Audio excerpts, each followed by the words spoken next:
বন্ধুরা, পৌষ মাসের সকালে ঘুম থেকে উঠে বলুন এই কথা, মান সম্মান বৃদ্ধি পাবে, সারা বছর সুস্থ ও নিরোগ থাকবেন।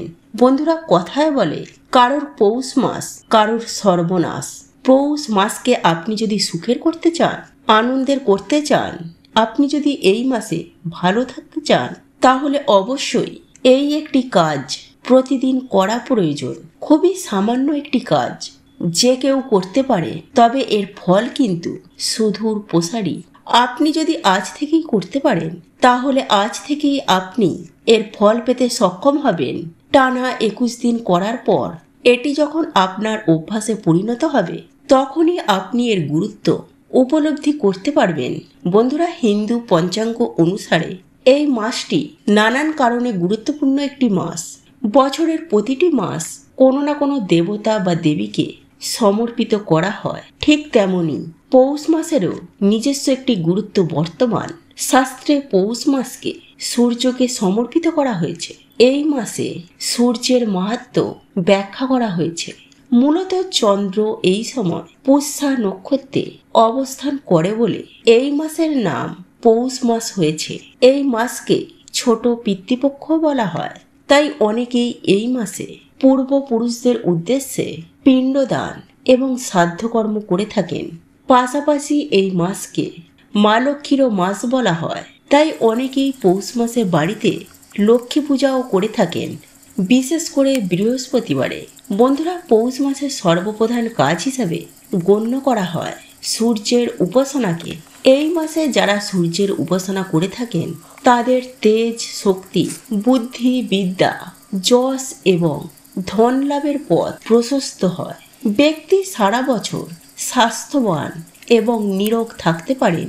বন্ধুরা, এই বিষয়টি নিশ্চয়ই আপনারা জানেন যে শাস্ত্র মতে আমাদের যে পঞ্চ দেবতার পুজো করা হয়, অর্থাৎ গণেশ, শিব, সূর্য, বিষ্ণু এবং দুর্গা, এই পঞ্চ দেবতার মধ্যে যে দেবতাকে আমরা প্রত্যেক দিনই দর্শন করে থাকি, তিনি হলেন সূর্য দেবতা। সমস্ত শক্তি এবং প্রাণের উৎস হলেন তিনি। এই পৃথিবীর জীবকুল মূলত বেঁচে রয়েছে তারই কৃপায়। সমগ্র বিশ্ব ব্রহ্মাণ্ডে তেজস্বিনী এবং উজ্জ্বলরূপী হলেন সূর্যদেব। জ্যোতিষশাস্ত্র অনুসারে এই সূর্যদেবকে গ্রহরাজ হিসেবে মান্যতা দেয়া হয়েছে। তাই সকল গ্রহের প্রসন্নতার জন্য সূর্যদেবের প্রসন্নতা সব থেকে বেশি আবশ্যিক। যদি সূর্যদেবের কৃপা কোনো ব্যক্তির ওপর না থাকে, সেই ব্যক্তির জীবনে কখনো সফল হতে পারেন না। আর এই পৌষ মাস হলো সব থেকে আদর্শ মাস সূর্যদেবের উপাসনার জন্য। আর সূর্যদেবের উপাসনা আপনি সারা বছর ধরেই করতে পারেন, কিন্তু পৌষ মাসে যদি সূর্যদেবের সঠিকভাবে উপাসনা করে থাকেন, আপনি সারা বছরই সূর্যদেবের কৃপা পেতে সক্ষম হবেন। যদি আপনার জন্ম কুণ্ডলিতে সূর্যদেব দুর্বল স্থানে অবস্থান করেন, তাহলে সেই দোষও কাটিয়ে উঠতে সক্ষম হবেন।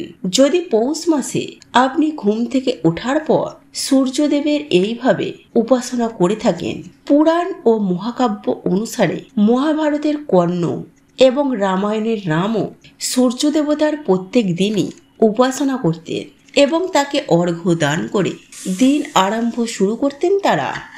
বন্ধুরা, সূর্য দেবতার অর্ঘ্যদান জল সামান্যই। 1 ঘটি জলে তিনি সন্তুষ্ট হয়ে থাকেন। তবে এর জন্য বিশেষ পদ্ধতি অনুযায়ী আপনাকে এই জল প্রদান করা প্রয়োজন।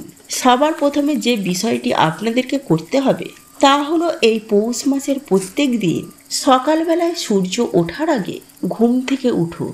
আর আপনি যদি একান্তই সূর্য ওঠার আগে না উঠতে পারেন, তাহলে চেষ্টা করুন যতটা তাড়াতাড়ি সম্ভব ঘুম থেকে ওঠা যায়। এবং অতি অবশ্যই প্রত্যেক দিনই একটি নির্দিষ্ট সময়ে ঘুম থেকে উঠুন। ঘুম থেকে ওঠার পর স্নান পর্ব সেরে নিন। যদি স্নান পর্ব না সারতে পারেন, তাহলে অন্তত নিজের শরীরের ওপর গঙ্গা জল ছিটিয়ে নিন। এবং তারপর যে বিষয়টি করতে হবে তা হলো একটি শুদ্ধ বস্ত্র পরিধান করুন। যদি সম্ভব হয় তাহলে একটি লাল বস্ত্র পরিধান করুন।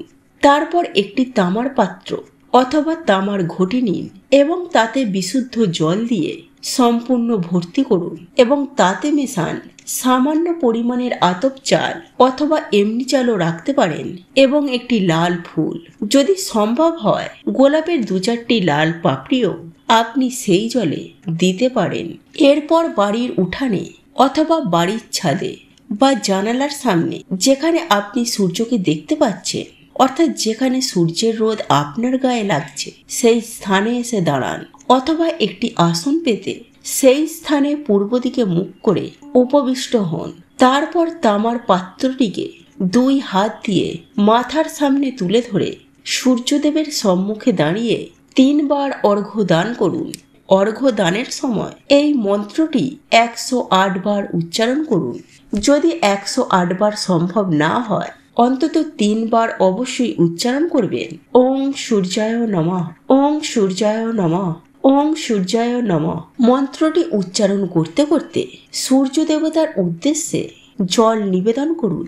এরপর যদি সম্ভব হয় সেই স্থানে একটি ধূপ ও প্রদীপ প্রজ্বলন করুন এবং তারপর সূর্য দেবতার উদ্দেশ্যে প্রণাম নিবেদন করে করজোড়ে সূর্য দেবতার উদ্দেশ্যে বলুন, হে সূর্যদেব, তোমায় কোটি কোটি প্রণাম। আমার আজকের দিন তোমার কৃপায় সুন্দর ও মধুর হয়ে উঠবে।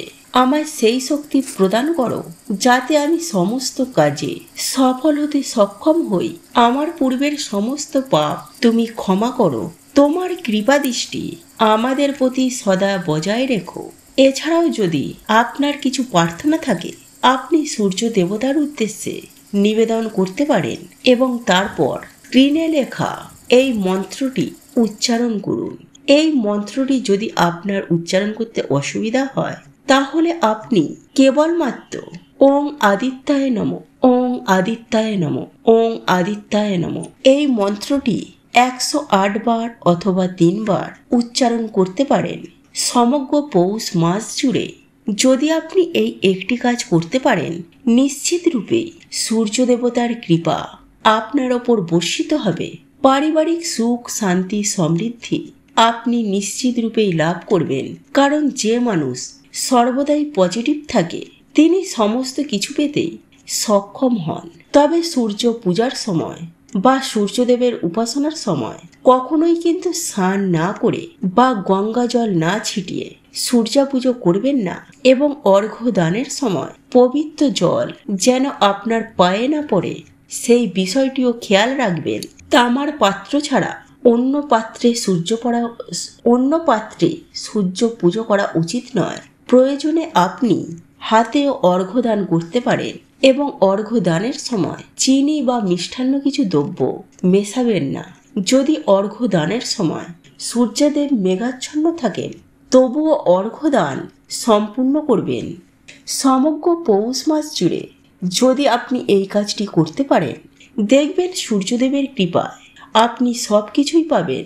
আশা করি ভিডিওটি থেকে কিছুটা হলেও সমৃদ্ধি পেতে পেরেছেন। ভালো লাগলে লাইক করবেন, শেয়ার করবেন এবং কোনো প্রশ্ন বা মতামত থাকলে কমেন্টে অবশ্যই লিখে জানাবেন। বন্ধুরা, আপনারা ভালো থাকবেন, সুস্থ থাকবেন। আজকের মতো ভিডিওটি এখানেই শেষ করলাম।